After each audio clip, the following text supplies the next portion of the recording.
What up, what up, what up? Welcome back to the Bad Podcast, Brad and Dawain, and who my brother Bradley. Talk to me, brother. What we talking about today?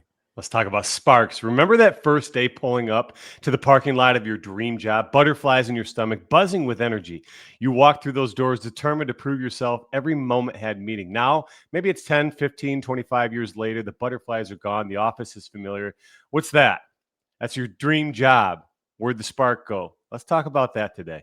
My dream job is work from home, but let's get Yeah. it. Are you ready? Are you ready?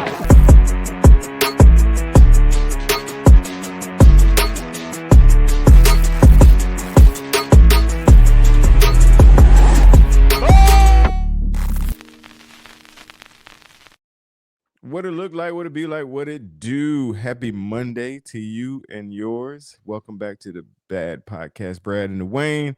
Another excellent episode, man, and super excited to get in here. Me and Brad, we record these usually the week before. It depends on what our schedule's like, and this time, it's at the end of the week for us. But we bringing that Monday energy, baby. We bringing that Monday, getting it started, and Brad, know I am trying to speak myself into that mind frame because we're not there right now. But you're there, and we're there with you, man. So super excited about this episode. Always love to start the show by shouting out you guys. We listen, man. We see you, we see the posts, we see the tags, we love it, we appreciate it. And we just want to continue to encourage you guys to share about the Bad Podcast, man. If you're getting something out of it, Brad. I worked in sales, B, and I did, recruiting, but I could never sell a product or I could never recruit for a company I didn't believe in. Right. So I'd say do that if you believe in it, man. So Shane is calling me. But anyway, Brad, what you got going on, man? I don't know, man. He's trying to get a hold of both of us. He's just texting me for something, but I can't see it. But you talk about speaking things into existence, man, and just trying to get yourself into that frame of mind. And that's what we're doing today, man. So so this is Friday.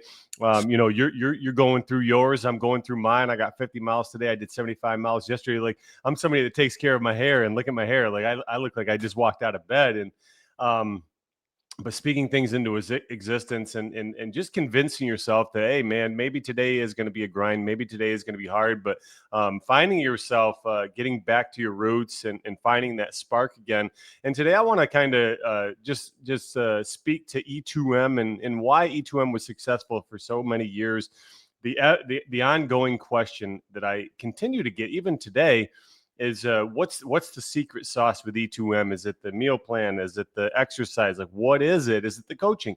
As much as I'd like to say it's the coaching, it's all the coaching.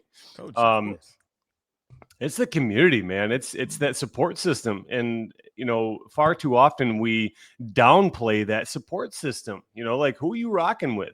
I know a handful of people that are caught up in drugs, and it's because the people that they're rocking with, that's what they're doing. Like, it's so easy to fall into that entrapment of this is what my friends are doing. That's just natural. That's like the natural pull from me. So I'm going to go in that direction. And I want the folks that are listening to this, I want you to take some inventory of the folks that you're running with, who you're rocking with, and what are they doing on a daily basis? Like, when you're not around, what are they doing when you're not around? That's probably where you're naturally going to flow with the activities and the the actions and decisions that they're making. That's probably the tendency you're gonna have with your life when you take that outsider's perspective. Hey, this is what, like, I hang out with a lot of people that work out. What am I naturally going to be pulled towards? I see you posting, Dawain. Well, Dawain worked out today. I got to get my workout. Jeff worked out today. I got to get my workout. So just take an inventory this weekend, or this week. So it's going to be Monday. Take an inventory this Monday and see who you're rocking with and what kind of activities they're into. Yeah, no, that's super important. And we see it, we talk about it a lot about the circles and who you hang with and how that's important. And I know we're gonna dive more into the E2M aspect of it. You know, I blame me being in prep with Eric keeping me in the group chat with all the other bodybuilders. Like I I blame me taking on another show because being around those guys just make me still interested in it and still want to pursue it. But I do want to say this, Brad, man, because some people, and I think me and you are similar in this, some people are the influencers. Mhm. Some people, although the circle might not be, you make your circle become that because of you. Mhm. And I've witnessed that, Yep. um, especially with E2M. When I started, it was just me and my wife. And then I shouted it from the rooftop, man. Mhm. And I literally, humble brag, man. I put my area on the map when it comes to it. I mean, definitely, I know the Barmore is there for sure in Jamestown, but and I watch my circle, like people that I run with, they make that shift because of what happened with us, man. And Mhm. so we always talk about, finding the friends. Sometimes you're that friend. Sometimes you're the one that can be the spark. Mhm. Back to the theme, back the spark that Yep. actually gets everybody else going. Yeah, and I think people even downplay that. Like a lot of people, they don't want to accept that role because that role is actually kind of scary. Oh yeah. Jeff mentioned this to me uh, about 6 months ago, about a year ago, about David Goggins. Like Goggs, he set himself up for a platform where like if he takes some time off, people start talking like it's rumblings like, hey, Goggins fell off. Goggins ain't doing it anymore. Like he just did that 200 miler like less than a month ago, and he crossed that finish line. He flexed at the finish line, and he made a post about it. He's like, hey, just because you don't see me working don't mean I'm not working. But some of Mhm. us are afraid to accept that platform because we don't want to be on a stage, and it takes a lot of responsibility to be on that stage. But Yes. I think it's a neat stage to be on because when you're on that stage, it's not just about your shared wins, it's about your shared struggles. And I think Yeah. that's what sets a lot of people aside is when you start talking about struggles, it's that relatability factor. Oh, wait, Brad struggles through a bike ride? Like he does? Like you don't see my struggles on a bike. Why? Because I post a picture at the end. Oh, I'm happy. Boom. I snap the shot when I'm done. Hey, 70 miles complete. I'm good. And but when you yeah, right. Boom, there it is, man. I'm like a 1975 poster child there. Yeah. Golly. And but we don't see those struggles, and then we just have this idea in our minds that Goggins is just built different. Goggins is just built that way. Yeah, he might be built different. Like it might be like deeply ingrained in his DNA somehow, some way. Like people are born naturally more gifted in some ways than others, but man, if you ever seen his work ethic, you want to talk about golly. Yeah. There's Division I athletes that can't Oh yeah. lick his toes. There's professional athletes that can't lick his toes, and he's Hey, that's put them through the. disgusting. Pause. Pause. Hey, you remember that one lady we had? I can't even think of her name right now. She was the foot expert. Yeah, I remember. I follow on Instagram. She'd probably be happy about this conversation. Not licking no toes though, man. Get out of Hey, here. if you clean your toes, they should be clean. Oh my gosh. All right. No, you're right, man. That being in that spot, it does put you in the spotlight. And honestly, and I say it all the time when I tell my story. I I equate my success with being in that spot Mhm. because I was bringing these people in, because I was being the influence, it made me like, hey, I got to show up. I can't tell these people about this program and then I not do it. I can't tell these people, to drink a gallon of water and I not do it. I can't tell these people to eat this, the meats and veggies and healthy fats and I myself not do it, man. And so putting yourself there, it puts pressure on you, but good pressure makes diamonds. Pressure, Mhm. there's a lot of good things come out of putting a little pressure, and we talk about that on this show, man. So yeah, you're absolutely right. Mhm. You have to be willing to open yourself up, to be viewed, because when especially when E2M, the glory days with the Glory meal plan, days. you mess around and and you have too much peanut butter on your spoon, or something like that, and you show Mhm. somebody like, Mhm. wait a minute, that's too much. Or I remember one time I had posted some almonds, and I was like, wait a minute, them almonds got sugar in them, like the flavored joints. You open yourself up for people to Oh yeah. to criticize, and you know You have to be willing to accept it. And Mm-hmm. then again, like you mentioned, show when you fail. Mm-hmm. Yep. I have zero issue showing people when I fail, man. Mainly because I feel like, I've been gifted in so many areas, man, Mm-hmm. and sometimes feel like I win effortlessly. So I'm Mm-hmm. like, hey, let me show you. It's Yep. not like that. Mm-hmm. There's some work that goes involved. Yeah, I like where you went there. And I was just listening to something or reading something recently, and it says you're only 1 degree or one decision away from not losing. Like you're going to lose, and you're going to lose, and you're going to lose, and you're going to lose until you don't lose, and until you win. And I think that's a component of that pressure, and applying that pressure intentionally to your own life, because a lot of us we wait for the universe to apply pressure. We wait for a boss to apply pressure. And then all of a sudden we're like spiraling out of control, wondering, why me? Then we start Mm-hmm. playing the victim. We start playing the blame game. Like, hey, why can't I catch a break like Dawain? Why can't I catch a Mm-hmm. break like so and so? The reason you're not catching a break is because you're not applying the pressure to your own life. And pressure does a lot of great things. It does a lot of great things. And one of those things is it encourages innovation. And to the example that I want to use is you do a lot of traveling. Every other week you're in Charlotte. You're down Yep. there recording, and it creates an avenue for you to get creative. Like, you could very easily say, I'm not a member down here at the Charlotte gyms, and that's my scapegoat. That's my out. I'm not a Mm-hmm. member down here. But you find ways. You work out in the studio gym sometimes. You're Mm-hmm. working out at Planet Fitness sometimes. You're finding ways. And I remember way back, a friend of ours, a former colleague, he invited me into his own home, and he invited you into his own home. And I actually got a workout in his own home. And you Mm-hmm. find ways to be innovative. You find ways to be creative. That's where pressure comes in. Like you place that pressure intentionally on yourself, and you're going to find ways to make it happen. And I like Yeah. I like where you went with the almonds too, because I used to rock the cinnamon boys. Oh yeah. Oh, I could eat those by the bag. Yes, sir.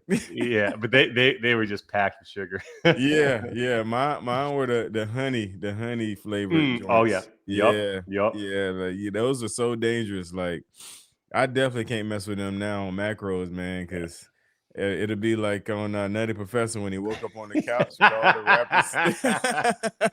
That would be me, boy, if I get some of them bad boys. And it's funny because I have my post show list of things I want to eat, and I might have to add them almonds to I might have to add them to the rotation. But Yeah. but no, man, going back to making it happen, I just had this conversation with my wife, because she's trying to get back on, just kind of solid eating or whatever. Everybody get their time where they kind of lack off a little bit. Mhm. And she was like, I don't know how you do it. You do. I was like, babe, you just gotta there's for me, it's no choice. Right. Like, I Mhm. don't there's no option to not do for me. Mhm. Like, I Mhm. gotta figure it out. If I Mhm. didn't prep my meals, then I'm on ChatGPT. Hey, how many calories is in this? Yep. I'm driving down the road. I'm calculating. I'm thinking. I'm like, okay, the bathroom is at the end of this road because I Mhm. drank all this water. Like everything, you have to, man. Innovation. You have to know what's going on. You have, and that's just where my mind is all the time. Like, how to make it happen. Mhm. Before I go to bed, I'm thinking about today, the following day's meal. Mhm. Every evening, like, I plan the night before. I don't do a whole lot of prep at the beginning. I plan the night before, and I'm thinking about it, and I'm like, okay, what's for lunch? What's for Mhm. dinner? What do Mhm. we have in the freezer? What I need to get? And you make stuff happen, man. And here's the thing, Brad. The main people that ask me that, I can promise you, I can find something in their life that they're passionate about that they make happen. It could be the kids, God bless the kids. We love them. Yep. But I promise you, Mhm. if that's where your passion lies, Mhm. you're gonna make something happen. Yep. That impossible schedule, to some people outside of you, they were like, man, no way I could be at soccer practice, pick up cheer about, all of those things, but you make it happen. Yep. That's how I feel about my health and Mhm. my fitness. That's how Brad feel about his goals. Mhm. And that's the difference. You have the capability, you just focus somewhere else. And not Yeah. saying take it away from that, Mhm. just letting you know It is possible. Yeah, time management, Sure. in forecasting what the next day is going to bring. Like, especially in today's world with so much technology, and like schools doing a really nice job of saying this is what the day is going to look like. This is what your kid is doing. All right, Yep. so you have the day that starts at 8:30 in the morning. The kid gets out at 3. You got soccer practice at 3:30. Like you can forecast the game now with technology. And you're exactly right. Like, I don't know how I get up in the morning and do my bike ride. And then I get my kid to school. And then I, work on this. And then I pick my kid up. And then it's okay. Time management and even resource management. Like, Yeah. like right now, Dawain, I don't know if you know this. I think you do, but my wife and we only have one vehicle. Like, that's resource Yep. management. It is extremely hard, but with some intent and some real good forecasting, like, oh, today I got to do this, and this. Adrian, what do you got to do? This, and this. Okay, but between these times, I'm going to do that. Between these times, you do this, and then Yep. and then we align with that schedule. But far too many people just aren't willing to do that. Like, everybody has the capability of doing that, but they don't have that uncommon willpower or willingness to do those things and to prepare themselves. Like, it ain't no fun to prepare. Like, plain and Yeah. simple, it just isn't fun to prepare. It's not fun to forecast. Like I'm looking at my weekend. Okay, I got 75 miles on Saturday. That's going to take me about 3.5 hours. Okay, so I got to allot 3.5 hours. Like, when am I going to do that? Well, first and foremost, I'm going to wake up at 3:30. I'm going to knock out 25 to 30 miles in the morning, and then I only have 45 miles to spread out through the rest of the day. But again, forecasting, Yep. preparation, like, Yep. seeing, having a vision, like, that stuff just ain't fun. And I think that's why a lot of people lose, and a lot of people spiral. It's because we don't have that uncommon will to forecast what we want. Yeah. Yeah. And going back, I think everybody has the capability Oh yeah. because I remember it sounds bad, but in my heavier days, I could always find a snack, bro. Like that. I could always find a snack, even if it was a makeshift snack. Even if I was in there coming up with something, I could always, if I wanted to scratch that sweet tooth itch, hmm I could find a way. Like we eating a piece of peanut butter. We gonna put some water and some cake mix. You know what I'm saying? Like we. Yeah. You, I'm telling you, the ability is there. You just have to point it in the right direction. You have to hmm focus on the right things, hmm man. hmm I think that's something that we're all blessed with. hmm The resilience is there, and the ability, to really focus in and make stuff happen. It's just what is your focus? It's funny, but it's not. But one of the memes that was going around was like, a crackhead wake up, and if they ain't got crack, they don't just be like, oh well, I ain't got crack. They're gonna Right. go and they're gonna make it happen. hmm hmm That's It's true. sad to say, Yeah. no hate, no, any family members, no none of that. But it's real. They're gonna make it happen hmm because it's a driving force and it's something they want to make. Y'all don't come at me over that.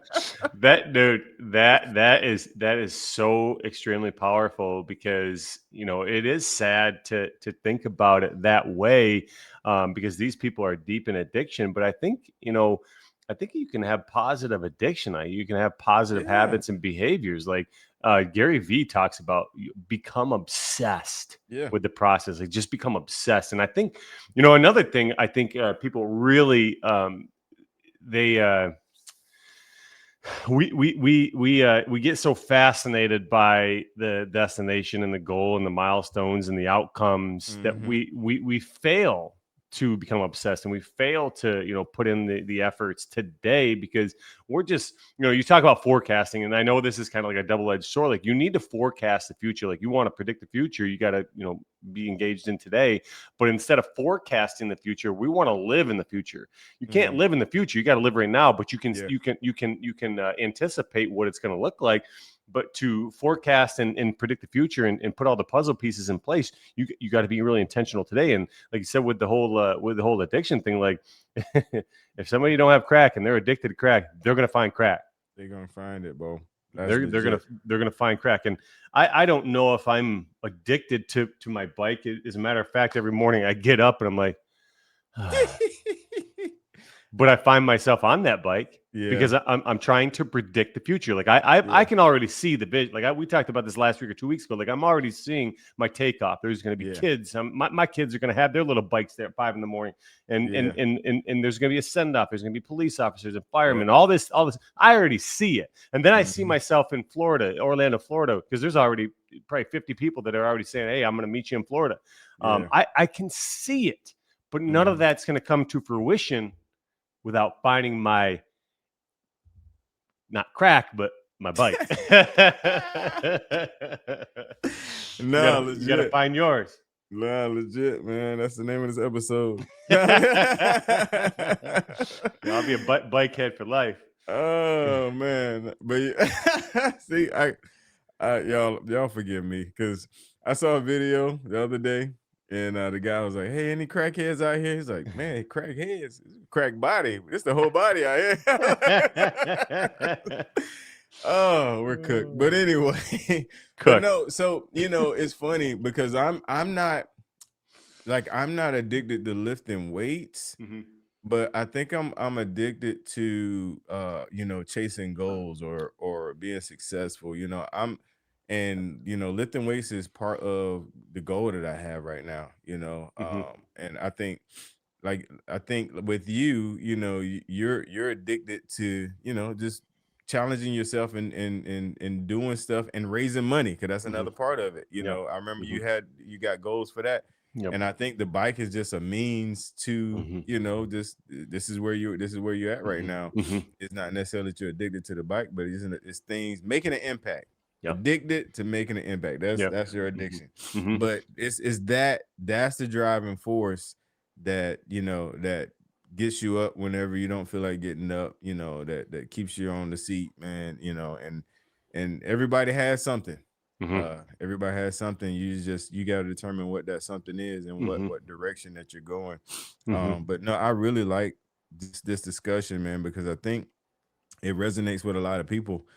Just understanding where you are in your journey and your path, and then just kind of figuring out what is your addiction, what's the thing that drives you and pushes you, and then if it's not something, if it's not just something positive, or if it's something that you can't use positive means to get to, then taking time to evaluate it and Mm-hmm. see where you are.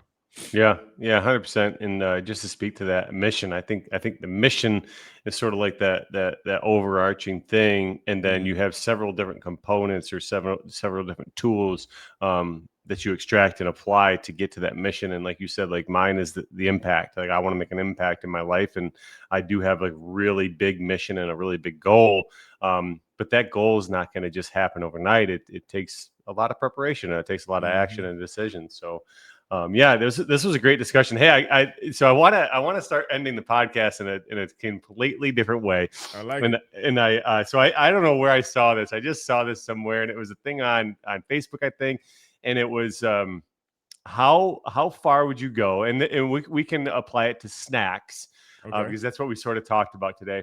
How far would you go, or how much would you pay DoorDash to go to get you? What's your favorite snack? Reese's. Reese's. Okay, so how much would you pay on one of those days? Like, hey man, like today's one of those days. I need a Reese's. How much would you pay DoorDash, or how far would you travel to get yourself a Reese's? Like, what would Mm, be the standard in Dwayne's world? okay. All right. Y'all don't judge me. All right. So as far as getting a Reese's, it has to be the value pack. Oh You yeah, you know. gotta go with the It- value. um, I think I would spend on DoorDash. I think I drop at least 20 on it, man. 20 is like I my love my that. my internet threshold. Like if it's Hmm. above $20, I think twice. I You don't care think? what it is. Like Yeah. even when I'm looking at cigars, like, yeah. So I'll do that. I'll spend that. Now the drive for it, whew, y'all gotta understand. I'm from the country, man, and to us around the corner is an hour away. So let's put some context on it. So so uh, the drive for it, I probably would drive if the sole purpose was to get a Reese's. I probably would drive I don't know. I probably drive about 30 minutes, man. Yeah, 30. All right. So mine would be pizza. Okay. And so this just happened to me recently. I had one of those days. So I put on 125 miles within 24 hours. And I was just like, I want some pizza. And the pizza place that I like is quite a ways away. See, for me, I'm all about convenience. I just don't want to go into my car and then have to go somewhere. So I won't drive. I won't drive for that thing. I'll find my I'll find my hand in the chip bag or something. But I paid, oh man, this is kind of hard to say. So I paid $43 the other day for it wasn't a large pizza. It wasn't a personal boy, but it was like in the middle. It was like a medium pizza. Okay. 43 bucks for a little medium pizza. Put down the entire thing in one sitting. Felt like crap after, but 43 bucks that did me in for a medium-sized pizza. Okay. I ain't gonna judge you too hard on that. No judge zone. This is judgment free, man. Judgment free. So, hey, do we want to open it up to the folks, man? Put it in the comments. I think we should absolutely. How far would you travel for your treat, your desire? But it has to be. Don't get too funny with the desires. We want candy or food or drinks or something like that. We don't need to know anything about anything else.